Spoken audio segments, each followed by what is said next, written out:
ఈనాటి కార్యక్రమానికి అధ్యక్షులుగా ఉన్నటువంటి పాఠశాల ప్రధానాచార్యులు శ్రీ బద్రీ సార్ గారికి, అలాగే పాఠశాలలో ఆంగ్ల అధ్యాపకులు వై శ్రీనివాసులు గారికి, అలాగే మ్యాథ్స్ అధ్యాపకులు గుండయ్య సార్ గారికి, అలాగే తెలుగు అధ్యాపకులు కె నాగేశ్వరరావు సార్ గారికి, అలాగే పిఈడి అధ్యాపకులు వై నాగేంద్రబాబు సార్ గారికి, అలాగే హెచ్ఎస్ ప్రసంగి సార్ గారికి అంబేద్కర్ జయంతి యొక్క శుభాకాంక్షలు, అలాగే నా నమస్కారాలు తెలియజేస్తున్నాను. మీ అందరికీ అంబేద్కర్ జయంతి యొక్క శుభాకాంక్షలు తెలియజేస్తున్నాను. అంబేద్కర్ గారు ఇప్పటికి 134వ బర్త్డే చేసుకుంటున్నాడు. ఒక మనిషి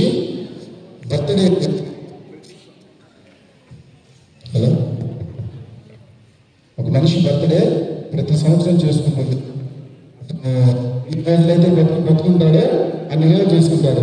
చనిపోయిన తర్వాత అతన్ని స్మరించుకుంటూ 1 సంవత్సరం కానీ 2 సంవత్సరాలు కానీ లేకపోతే 3 సంవత్సరాలు కానీ చేసుకుంటాం. అంతే, 1 సంవత్సరం చేసుకుంటాము, చేసుకుంటాం. మీరు ఎవరు తెలియద్దు, మాట్లాడద్దు. బి అటెన్షన్, అందరూ అటెన్షన్లో ఉండండి, టెన్షన్లో ఉండద్దు. క్వైట్.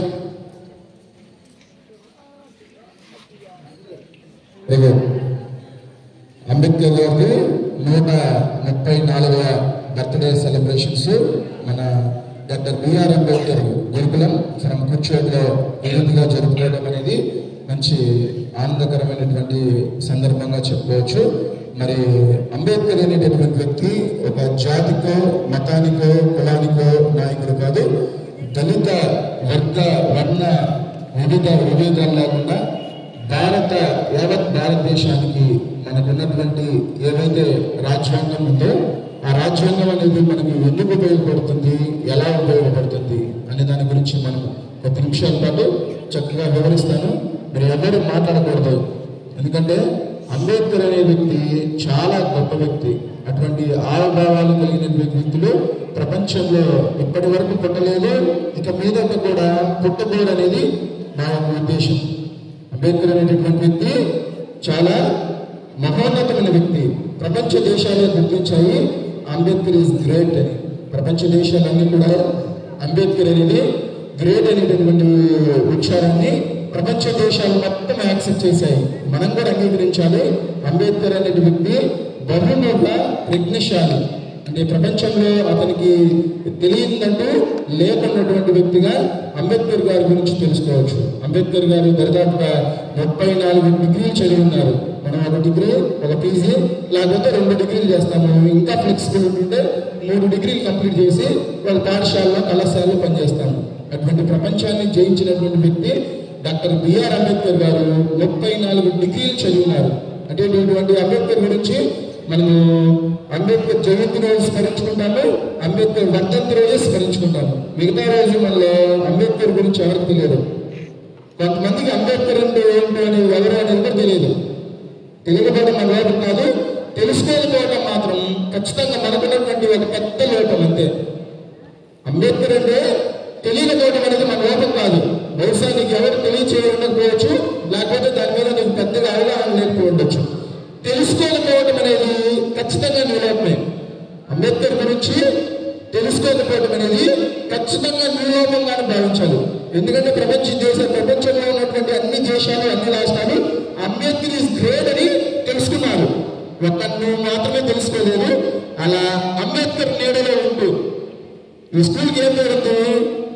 డాక్టర్ బిఆర్ అంబేద్కర్ గురుకులం అని ఉంది. అంటే అంబేద్కర్ గారి గురుకులం అనేది ఉంది కాబట్టి ఖచ్చితంగా మనం అంబేద్కర్ గురించి పూర్తిగా సంపూర్తిగా తెలుసుకోవాలి. అంబేద్కర్ అనే వ్యక్తి ఒక జాతికో, కులానికో, మతానికో, వర్గానికో, వర్ణానికో లీడర్ కాదు.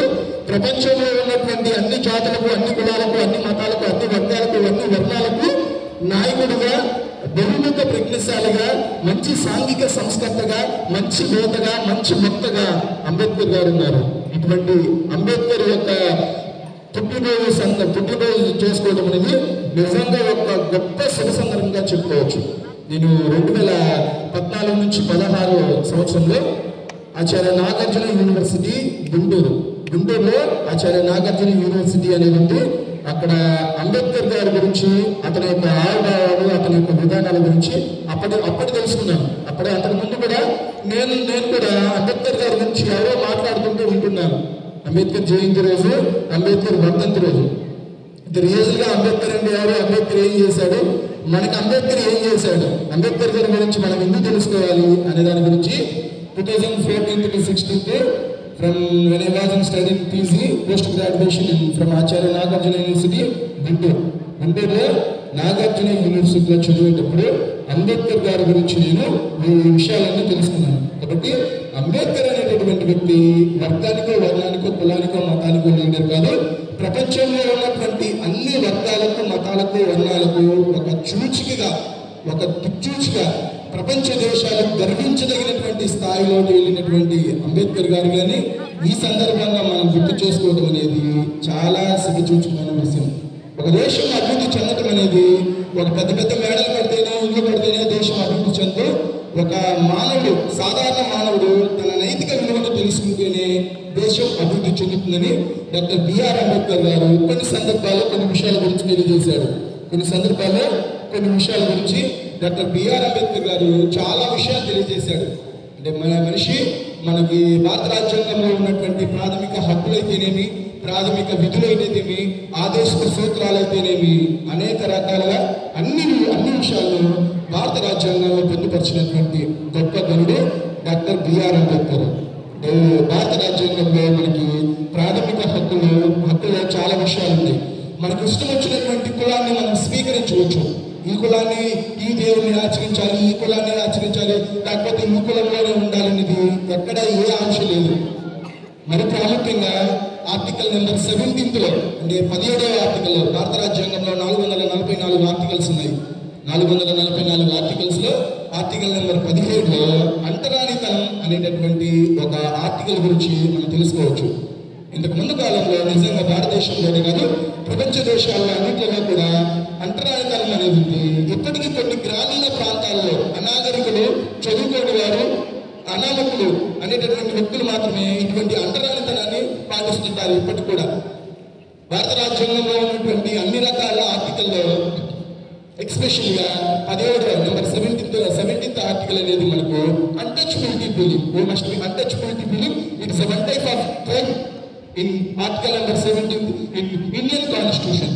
భారత రాజ్యాంగంలో ఉన్నటువంటి ఆర్టికల్ నెంబర్ 17 ఏం చెప్తుందంటే, ఈ విధంగా అంటరానితనం చూపడం అనేది ఒక వ్యక్తి మీద అతని యొక్క కులాన్ని బేసిక్గా తీసుకొని, మతాన్ని బేసిక్గా చూసుకుని, అతను పూజించేటటువంటి దైవాన్ని బేసిక్గా తీసుకుని, అతను మాట్లాడేటటువంటి మాటలు మీద బేసిక్గా తీసుకొని, లేకపోతే అతనికి ఉన్నటువంటి కళలను బేసిక్గా తీసుకొని అంటరానితనాన్ని పాటించడం అనేది ఒక రకమైన శిక్షగా అమలు చేసింది. ఇది సుప్రీంకోర్టు, హైకోర్టు వారికి ఖచ్చితంగా పనిష్ చేస్తుంది. అంటే అటువంటి అన్టచబిలిటీ ఫీలింగ్ మనం ఎవరికైతే చూపిస్తామో, అటువంటి అంటరానితనాన్ని ఎవరికైతే చూపిస్తామో వారు ఖచ్చితంగా భారత శిక్షా స్మృతికి ఖచ్చితంగా వెళ్లాల్సిందే. 6 నెలల జైలు శిక్ష, 5,000 రూపాయల ఫినాల్టీ అనేది ఉంటుంది. ఇటువంటి అనేక రకాల రిజర్వేషన్లు అయితేనేమి, ఇంకా మన జీవించే హక్కు, ఆస్తి హక్కు కావచ్చు, అనేక రకాల హక్కులను ప్రతిపాదించి వాటిని ఇంప్లిమెంటేషన్ చేసి అనేక రకాల ఆదేశిక సూత్రాలు, వీటితో పాటు ప్రాథమిక విధులు అనే వాటిని ఇంప్లిమెంట్ చేసినటువంటి గొప్ప మహోన్నతమైన వ్యక్తి డాక్టర్ బిఆర్ అంబేద్కర్ గా చెప్పుకోవచ్చు. సో ఈ రీతిగా అంబేద్కర్ గారి గురించి మనం ఎంతసేపు మాట్లాడుకున్నా ఇంకా ఎక్కువగానే ఉంటుంది. ఎందుకంటే అంబేద్కర్ అనేటటువంటి వ్యక్తి ఒక బ్రాండ్ గా ఉన్నాడు. ప్రపంచ దేశాలు గర్వించదగినటువంటి వ్యక్తిగా డాక్టర్ బిఆర్ అంబేద్కర్ గారు ఉన్నారు. అయితే ఈ సందర్భంలో ఒక విషయాన్ని గుర్తు చేస్తాను. ఏంటంటే, భారతీయులు బొగ్గుతో పళ్ళం తోలుకుంటారు అని ఒక ఇంకో దేశానికి సంబంధించిన వ్యక్తి, భారతీయులు బొగ్గుతో పళ్ళం తోలుకుంటారు, సో భారతదేశం ఎక్కడ అభివృద్ధి చెందుతుంది అన్నాడు. భారతదేశం నిజంగా అభివృద్ధి చెందుతున్న దేశం అయినప్పటికీ చెందిన దేశాలు కొన్ని ఉన్నాయి. ఎందుకంటే భారతదేశం అనేది లౌకిక రాజ్యాంగ లక్షణాలు కలిగింది. భారతదేశం అనేది లౌకిక రాజ్యాంగ లక్షణాలు కలిగింది. అంటే భారతదేశంలో విభిన్న మతాలకు, విభిన్న కులాలకు, విభిన్న ఆచారాలకు, విభిన్న వర్గాలకు, విభిన్న వర్ణాలకు నిలయంగా భారతదేశం ఉంది. ఇటువంటి భారతదేశంలో భారతీయులను నేను నిజంగా గర్విస్తున్నాను. అంటే ప్రౌడ్ ఆఫ్ ఇండియన్. నిజంగా భారతీయుడిని అందరినీ గర్విస్తున్నాను. ఎందుకంటే ఒక దేశంలో, ఒక రాష్ట్రంలో ఒక వర్గాలు మాత్రమే, లేకపోతే ఒక కులానికి చెందినటువంటి వ్యక్తులు, ఒక వర్గానికి చెందినటువంటి వ్యక్తులు ఉంటారు. భారతదేశంలో మాత్రము విభిన్న వ్యక్తులు, విభిన్న కులాలకు చెందినటువంటి వ్యక్తులు, విభిన్న మతాలకు చెందినటువంటి వ్యక్తులు, విభిన్న ప్రాంతాలకు చెందినటువంటి వ్యక్తులు, విభిన్న వర్ణాలకు చెందినటువంటి వ్యక్తులు అందరూ కూడా భారతదేశంలోనే ఉన్నారు. కాబట్టి భారతదేశం అనేది లౌకిక రాజ్యంగా అభివర్ణించారు. లౌకిక రాజ్యంగా అభివర్ణించారు. ఈ లౌకిక రాజ్యాంగ లక్ష్యం అనేది మనకి భారత రాజ్యాంగంలో ఉంది. దీన్ని సృష్టించినటువంటి డాక్టర్ బిఆర్ అంబేద్కర్ యొక్క 134వ జన్మదినోత్సవాన్ని మనం ఈరోజు డాక్టర్ బిఆర్ అంబేద్కర్ గురుకుల స్కూల్లో ఏర్పాటు చేసుకుందాము. ఈ విధంగా అంబేద్కర్ గారి గురించి మనం ఎన్ని మాట్లాడుకున్నా చాలా తక్కువే. అయితే మనం ఈ విధంగా అంబేద్కర్ జయంతిని, అంబేద్కర్ పుట్టినరోజు, అంబేద్కర్ చనిపోయిన రోజే కాదు, ఆయన యొక్క ఆశయాలకు వారసులుగా ఉండాలి. అంబేద్కర్ యొక్క ఆశయాలకు వారసులుగా ఉండాలి. అంబేద్కర్ అనేటువంటి వ్యక్తి కొన్ని లక్షల పుస్తకాలు చదివి ప్రపంచం మేధావి అయ్యాడు. మనము మన సబ్జెక్టుల పుస్తకాలను మాత్రమే చాలా నిరాడంబరంగా ఏదో చదువుతున్నామో చదవలేనట్టుగా ఉన్నాము. అంబేద్కర్ అనే వ్యక్తి కొన్ని లక్షల పుస్తకాలు చదివాడు. తన ఇల్లునే గ్రంథాలయంగా మార్చుకున్నాడు. గ్రంథాలయం అంటే కొన్ని రకాల గ్రంథాల పుస్తకాలు ఉన్నటువంటి ప్రదేశాన్ని గ్రంథాలయం అంటారు. అతను ఏం చేశాడంటే అతనికి పుస్తకాల మీద, చదువు మీద ఉన్నటువంటి మక్కువ, ఇష్టంతో ఏం చేశారంటే తన ఇల్లునే లైబ్రరీగా మార్చుకున్నాడు డాక్టర్ బిఆర్ అంబేద్కర్. కొన్ని లక్షల పుస్తకాలను చదివి మంచి జ్ఞానవంతుడిగా, ప్రపంచ మేధావిగా గుర్తించదగినటువంటి వ్యక్తి డాక్టర్ బిఆర్ అంబేద్కర్ గారు. ఈ సందర్భంలో ఆయన గుర్తు చేసుకోవడం అనేది నిజంగా చాలా గర్వించదగినటువంటి విషయం. ఈ విధంగా అంబేద్కర్ గారి గురించి మనం ఎన్ని చెప్పుకున్నా చాలా తక్కువ సందర్భాలే. సో నాకు ఈ అవకాశం కల్పించినటువంటి పాఠశాల ఉప ప్రధానాచార్యులు భద్రసారి గారికి ప్రత్యేకమైన ధన్యవాదాలు తెలియజేసుకుంటూ మరొకసారి జోహార్ డాక్టర్ బిఆర్ అంబేద్కర్.